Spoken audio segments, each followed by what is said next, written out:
In 2004, Leslie Green left the UK law enforcement on secondment to join the Jamaica Constabulary Force. Now, 8 years later, he's bidding farewell. Today, we talk with Leslie Green, the Assistant Commissioner of Police, on why he came here, how he found it, and why he's leaving. ACP. Hello, Damion. Very well. How are you? Good, thank you. How are you? Very well. Been a good 8 years.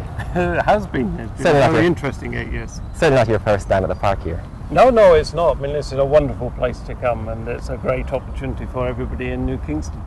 You do this in your spare time? I'll come down here a fair bit with different things which are going on and different events which are here. And it's also a nice place to come just for a bit of rest and relaxation. From the hard work of fighting crime. Well, that's right. There's plenty of pressures there. You've had a good 8 years though in the Jamaican Yes, it's been very interesting. It's been very challenging. It's certainly been also very rewarding with the support we've had from the people of Jamaica. I've been personally overwhelmed by the amount of phone calls and practical support which I've received over the last 8 years. It's been fantastic. Why did you decide to come here in 2004? Well, back in 2004 I was asked to lead a small team to assist to implement Operation Kingfish.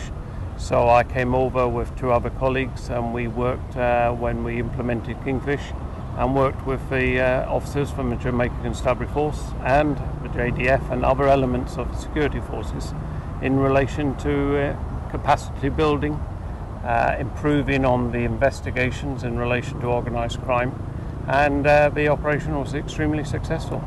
There was a lot of negativity that it wasn't going to be successful, it wasn't going to work.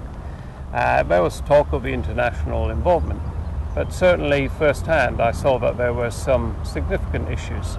At that time in particular, we were operating in silos, so everyone within the police force were working in their own individual area and wasn't communicating, wasn't working across the different parts of the police force. And that was even worse then when we looked outside the police and we looked at other agencies and other areas that needed to interact with the police on a daily basis. Not just the JDF, but the Financial Investigation Division, other elements of the Ministry of Finance, other elements of the government process, for instance, Financial Services Commission and other bodies. So we had to reach out and work with those individuals as well. But we're not where we want to be. Why is it taking so long? I think one of the biggest issues is where we're not. We have improved immensely. If we look back in 2004 to now, there's been an enormous cultural change within the police force. We're much more efficient, we're much more capable, and we have a greater trust with the public. But we're not there because we're still talking about the same legislation.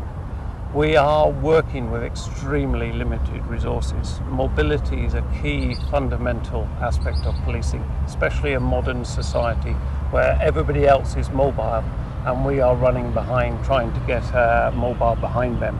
So there is an enormous gap of resources. And when you look at the police buildings that our officers are working in on a daily basis, many of those buildings should have been condemned a long time ago. They have no water, they have poor sanitary conditions, they're rat infested, and some are just rotten and falling to pieces. Police officers are still there and trying to work in those sort of conditions. So above all, if you're going to have a good, effective police force, you have to have a police force which is good morale, well cared for, and have the ability to be more effective.